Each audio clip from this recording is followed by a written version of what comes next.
Good day, sir. I am James Sagarino, and today I will be talking about the case of Paco Larrañaga and the others. So this case, particularly about the prosecution of Paco Larrañaga and the others. So this case have a lot of violations on the part of the accused. So first is the serving of warrant of arrest.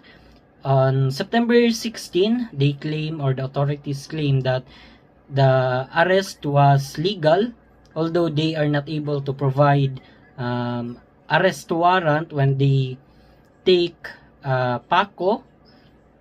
They only claiming that it was legal arrest due to the fact that it is a continuing crime, which is not, because the alleged crime happened on July 17, and the arrest was made on September 15. So they claiming that it is a continuing crime, although not, because there is already a lapse of time. Second, the violation of the search warrant, because when they serve, or when they effect the search warrant, they search for some areas in the Larrañaga farm that were not included or that were not indicated on the said warrant.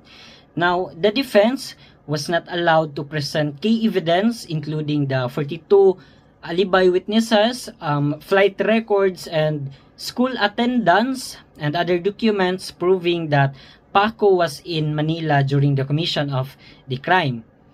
The refusal to let the defense present such a critical evidence is already violation to the accused's right to a fair trial.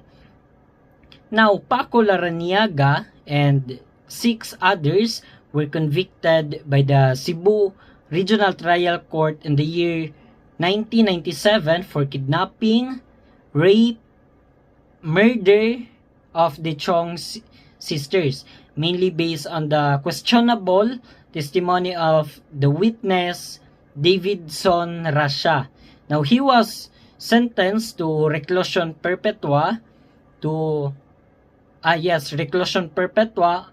on February 2024, the Supreme Court upheld Paco's conviction since Paco applied for appeal, and the penalty increased from life imprisonment to death penalty. Now, he filed for a motion for reconsideration, citing mishandled evidence, and it was denied. Now, when the Philippines abolished the death penalty in 2006, his sentence was